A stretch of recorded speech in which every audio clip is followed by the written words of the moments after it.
नमस्कार मंडळी, श्री स्वामी समर्थ। पौराणिक मान्यतेनुसार देवी सतीने दुसरा जन्म पार्वतीच्या रूपात घेतला आणि शिवांना मिळवण्यासाठी श्रावणात कडक तप केले। श्रावण महिन्यातच भगवान शिवानी देवी पार्वतीची हाक ऐकली आणि तिच्यावर प्रसन्न होऊन तिचा स्वीकार केला। श्रावण महिन्यातील प्रत्येक मंगळवारी नवविवाहित आणि सौभाग्यवती महिला देवी पार्वतीचे म्हणजेच मंगळागौरीचे रूप असलेल्या गौरी मातेची पूजा करते।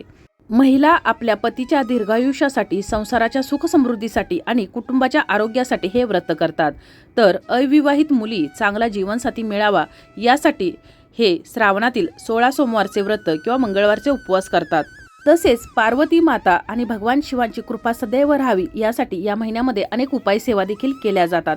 असाच एक साधा सोपा परंतु अत्यंत प्रभावी उपाय आपल्याला करायचा आहे। 21 तांदळाचा उपाय करायचा आहे आपल्या मुलांच्या विवाहातील अडचणी दूर करण्यासाठी। आता ही सेवा कशा प्रकारे करायचा आहे, कोणत्या ठिकाणी हे 21 तांदूळ अर्पण करायचे आहेत याविषयीचीच अगदी थोडक्यात पण महत्त्वाची माहिती या व्हिडिओमध्ये मी तुम्हाला सांगणार आहे। आणि हा 21 तांदळाचा अत्यंत प्रभावी उपाय असंख्य लोकांनी केलेला आहे आणि त्यांना त्याचा अनुभव देखील आलेला आहे आणि म्हणूनच हा उपाय मी तुमच्या सर्वांसोबत शेअर करणार आहे। तर उपाय जाणून घेण्याकरिता व्हिडिओ शेवटपर्यंत पहा, जेणेकरून महत्त्वपूर्ण माहिती तुमच्यापर्यंत पोहोचेल। त्याचबरोबर चॅनलवर नवीन असाल तर चॅनलला सबस्क्राईब करा, जेणेकरून आपले असेच येणारे नवनवीन माहितीमय आणि भक्तिमय व्हिडिओ तुमच्यापर्यंत पोहोचत राहतील। तसेच व्हिडिओ पाहताना व्हिडिओला लाईक करायला, तसेच कमेंटमध्ये ओम नमः शिवाय, हर हर महादेव, श्री स्वामी समर्थ लिहायला अजिबात विसरू नका। तर उपाय आपल्याला करायचा आहे 21 तांदळाचा। सर्वप्रथम आपण 21 तांदळाचे धार्मिक महत्त्व जाणून घेऊया, जेणेकरून तुम्हाला आपण हा उपाय का करत आहोत याबद्दल माहिती समजेल। हिंदू धर्मात तांदूळ, ज्यालाच आपण अक्षदा असं म्हणतो, अक्षदा म्हणजेच अखंड तांदूळ, म्हणजेच एकही न तुटलेला तांदूळ, अखंड अविनाशीचे प्रतीक आहे आणि म्हणूनच कोणत्याही शुभ कार्यात तांदळाशिवाय ती पूजा पूर्ण होत नाही। आणि 21 हा आकडा म्हणजेच संपूर्णतः सर्व दोष निवारणचा आकडा आहे। आणि शास्त्रानुसार माणसाच्या जीवनात 21 प्रकारचे अडथळे असतात। 21 तांदूळ अर्पण केल्यानं ते सर्व अडथळे नष्ट होतात आणि म्हणूनच विवाह, नोकरी, कर्ज, वैवाहिक समस्या किंवा इतर काही अडचणींसाठी समस्या दूर करण्यासाठी 21 हा आकडा वापरला जातो। आपल्या 7 पिढ्या मागे आणि 7 पिढ्या पुढे, 7 आपली असे करत 21 पिढ्या 21 तांदूळ अर्पण केल्याने 21 पिढ्यांचा दोष दूर होतो आणि आशीर्वाद प्राप्त होतो। आणि हेच आपल्या कुटुंबाच्या भरभराटीसाठी उपाय सेवा केले जातात।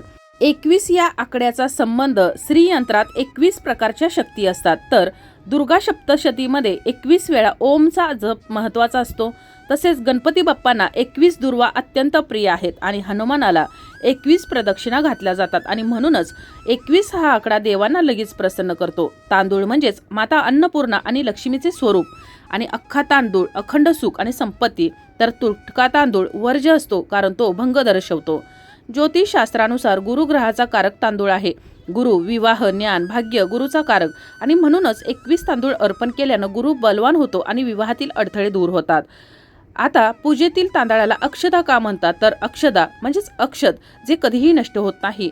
तांदूळ अर्पण केल्यावर आपली प्रार्थना, संकल्प कधीच नष्ट होत नाही, जो देवापर्यंत पोहोचतो। म्हणूनच लग्नात, गृहप्रवेश पूजेत आपण अक्षदा वाहतो।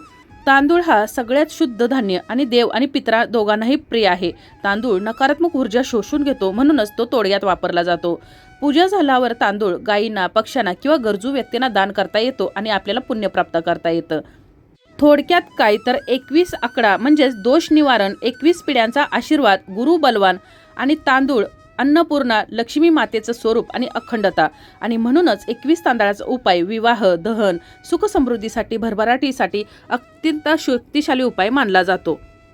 तर हा उपाय आपल्याला करायचा आहे श्रावण महिन्यातील मंगळवारी किंवा शुक्रवारी। आता जर तुम्हाला शुक्रवारी शक्य झालं नाही तर मंगळवारी शक्य झालं नाही तर शुक्रवारी, परंतु उपाय करताना तुम्ही जर मंगळवारी या सेवेला सुरुवात केली असेल तर दर मंगळवारी म्हणजेच 5 मंगळवार किंवा 5 शुक्रवार तुम्हाला हा उपाय करायचा आहे। आणि तुम्हाला श्रावण महिन्यातच या सेवेला सुरुवात करायची आहे, कारण श्रावण महिन्यामध्ये माता पार्वतीनं भगवान भोलेनाथांना पती स्वरूपात प्राप्त करण्यासाठी तप केले होते आणि भगवान भोलेनाथाने देखील माता पार्वतीला पत्नी स्वरूपात या महिन्यामध्ये स्वीकारले होते। आणि म्हणूनच या महिन्यामध्ये जर ही सेवा केली तर आपल्याला याचं नक्कीच निश्चित फळ प्राप्त होणार आहे। त्याचबरोबर या महिन्यामध्ये केलेल्या कोणत्याही सेवेचं आपल्याला शतपटीनं फळ प्राप्त होत असतं आणि म्हणूनच आपल्याला ही सेवा करायची आहे।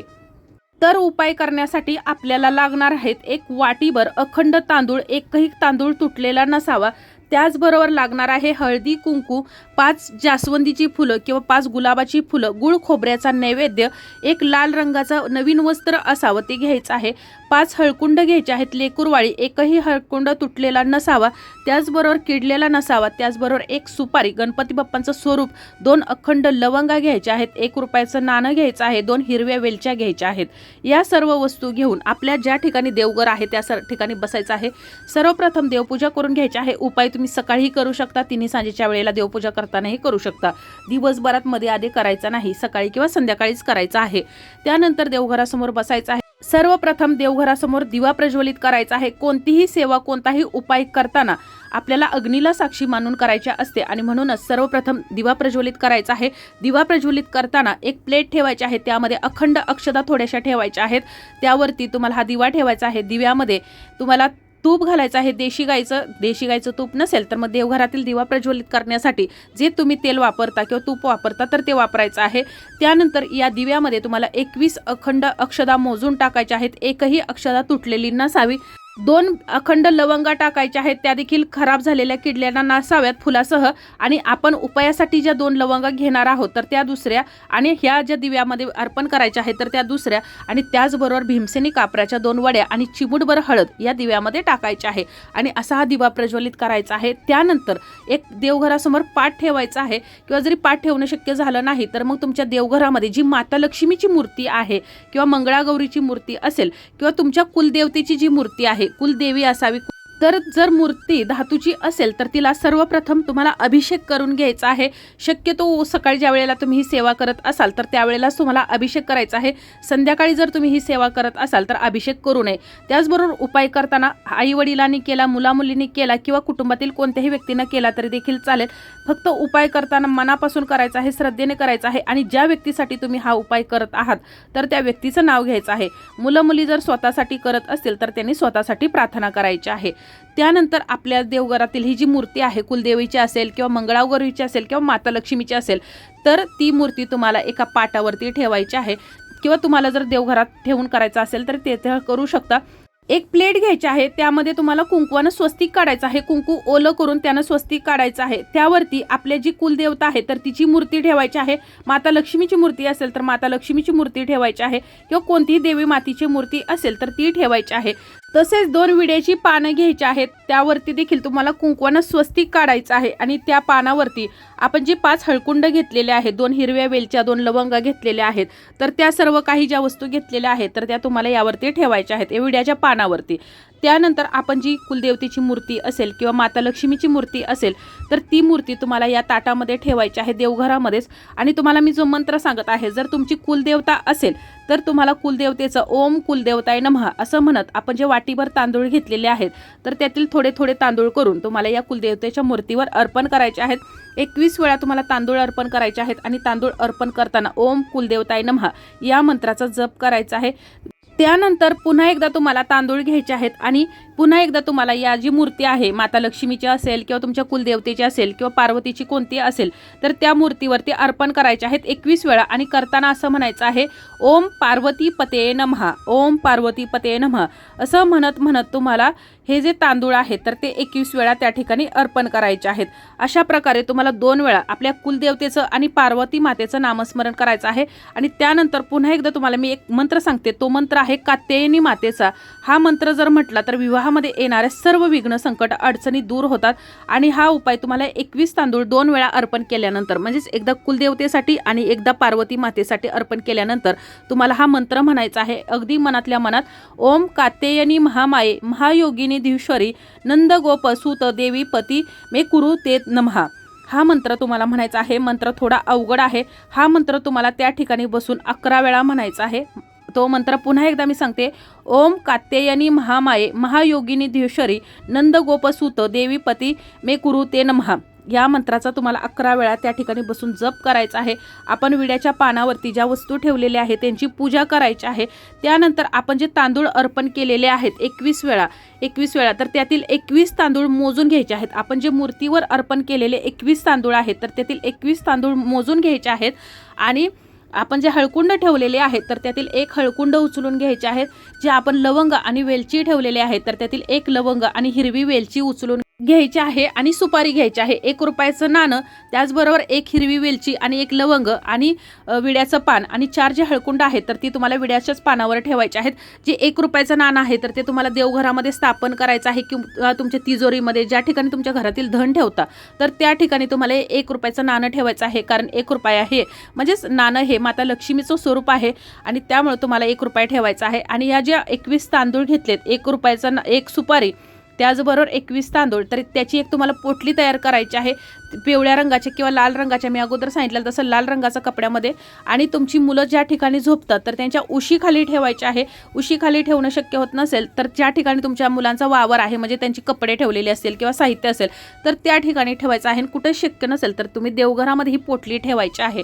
आणि ही जी पहिल्या दिवशी जी पोटली तयार केलेली आहे तर तुम्हाला 5 मंगळवार किंवा 5 शुक्रवार होईपर्यंत या पोटलीचीच पूजा करायची आहे. आणि उरलेले जे 4 हळकुंड आहेत आणि आपण ज्या अक्षदा अर्पण केलेल्या आहेत तर त्या अक्षदातील थोड्याशा अक्षदा घ्यायच्या आहेत. आणि ज्या ठिकाणी माता लक्ष्मीचं मंदिर असेल तर त्या ठिकाणी जायचं आहे. आपण जे पानाच्या विड्यावर ज्या वस्तू ठेवलेल्या आहेत तर त्या वस्तू म्हणजेच 4 अखंड हळकुंड, त्याचबरोबर लवंग, वेलची आणि आपण ज्या अक्षदा घेतलेल्या आहेत तर त्यातील थोड्याशा अक्षदा याची पोटली तयार करायची आहे. आणि आपल्या जवळपास असणाऱ्या माता लक्ष्मीच्या मंदिरामध्ये जाऊन माता लक्ष्मीच्या चरणावरती तुम्हाला अर्पण करायचं आहे. किंवा तुम्ही शिवमंदिरात मध्ये जाऊन ज्या ठिकाणी भगवान भोलेनाथांचं स्थान आहे तर त्याच्याच बाजूला माता पार्वतीचं देखील स्थान असते. आणि हा महिना जो आहे तर तो भगवान भोलेनाथांना आणि माता पार्वतीला समर्पित आहे. आणि त्यामुळे शिवमंदिरामध्ये जाऊन तुम्ही ह्या ज्या वस्तू आहेत तर त्या माता पार्वतीच्या चरणाजवळ अर्पण करू शकता. आणि अर्पण केल्यानंतर 21 वेळा तुम्हाला मी जो मंत्र म्हणत आहे तर तो त्या मंत्र त्या ठिकाणी म्हणायचा आहे. ओम पार्वतीपते नमः, ओम पार्वतीपते नमः या मंत्राचा तुम्हाला त्या ठिकाणी जप करायचा आहे. किंवा ओम उमापते नमः किंवा ओम गौरी शंकराय नमः हा कोणताही तुम्हाला मंत्र शक्य होत असेल तर तो 21 वेळा मंत्र जप करायचा आहे. आणि ही जी पोटली आहे तर ती त्या ठिकाणी अर्पण करायची आहे. माता पार्वतीला हळदी कुंकू पूजेचं साहित्य अर्पण करायचं आहे. आपण जो गुळ खोबऱ्याचा नैवेद्य घेतला होता तर तो आपल्या घरच्या कुलदेवतेला किंवा ज्या देवीची पूजा केलेली आहे तर तिला अर्पण करायचं आहे. आणि अशा प्रकारे तुम्हाला मुलांच्या विवाहातील अडथळे दूर करण्यासाठी 21 वेळा तांदळाचा मी ज्याप्रमाणे सांगितलं त्याप्रमाणे उपाय करायचा आहे. उपाय अगदी साधा सोपा आहे. तुम्हाला थोडासा मोठा झाला त्यामुळे समजण्यात अडचण झाली असेल तर मी पुन्हा एकदा व्यवस्थित सांगते की 1 वाटीभर तांदूळ घ्यायचे आहेत, हळदी कुंकवाने लाल पिवळे केलेले, आपल्या कुलदेवतेवरती ते तुम्हाला 21 वेळा 2 वेळा अर्पण करायचे आहेत. एकदा कुलदेवतेचं नामस्मरण करायचं आहे, एकदा माता पार्वतीचं नामस्मरण करायचं आहे. आणि त्यानंतर तुम्हाला त्यातीलच 21 तांदूळ मोजून घेऊन 1 सुपारी, त्याचबरोबर 1 लवंग, हिरवी वेलची, 1 हळकुंड याची पोटली तयार करून आपल्या मुलांजवळ ठेवायची आहे. त्याचबरोबर उरलेले जे तांदूळ आहेत तर ते भगवान भोलेनाथांच्या मंदिरामध्ये जाऊन अर्पण करायचे आहेत. म्हणजेच माता पार्वतीला किंवा तुम्ही माता लक्ष्मीला किंवा तुमच्या कुलदेवतेला. आणि उरलेले जे तांदूळ आहेत जे पार्वती मातेला किंवा तुमच्या कुलदेवतेला अर्पण केलेले मूर्तीवरती, म्हणजे जसा आपण अभिषेक केला होता ज्या तांदळाचा, तर ते तांदूळ तुम्हाला घेऊन मग त्याची एक पोटली तयार करायची आहे. मग ते तुम्ही तुमच्या तांदळामध्ये ठेवू शकता, तुमच्या देवघरामध्ये स्थापन केले तरी चालतील किंवा मग तुम्ही तुमच्या मुलांच्या जवळ जरी ठेवले तरी देखील चालतील. कारण हे तांदूळ जे आहेत तर ते अभिमंत्रित केलेले आहेत. किंवा मग ते तुम्ही पशुपक्ष्यांना देखील खाऊ घालू शकता. आणि तुम्हाला 5 मंगळवार किंवा 5 शुक्रवार हा उपाय करायचा आहे. आणि त्यानंतर ह्या जी पोटली तयार केलेली आहे तांदळाची तर ती जवळपास ज्या ठिकाणी पिंपळाचं झाड असेल तर त्या पिंपळाच्या झाडाखाली नेऊन ठेवायची आहे. किंवा मग माता लक्ष्मीच्या कोणत्याही देवी मातेच्या मंदिरामध्ये नेऊन ठेवायचे आहे. तर अशा प्रकारे आपल्याला ही सेवा करायची आहे. आणि आपण जे माता पार्वतीवर किंवा आपले कुलदेवतेवर जे तांदूळ अर्पण करतात तर ते दर आठवड्याला म्हणजे दर मंगळवारी ते तांदूळ तुम्हाला बदलत राहायचं आहे. फक्त मुलांच्या उशीखाली किंवा मुलांजवळ जी पोटली ठेवायला केलेली आहे तर ते तांदूळ तुम्हाला तेच ठेवायचे आहेत. तर अशा प्रकारे आपली आजची ही माहिती, आजचा हा व्हिडिओ तुम्हाला समजला असेल तर व्हिडिओला लाईक करा, चॅनलला सबस्क्राईब करा आणि हा व्हिडिओ जास्तीत जास्त शेअर करा. मंत्र जर समजले नसतील तर तुम्ही मला कमेंटमध्ये विचारू शकता. धन्यवाद.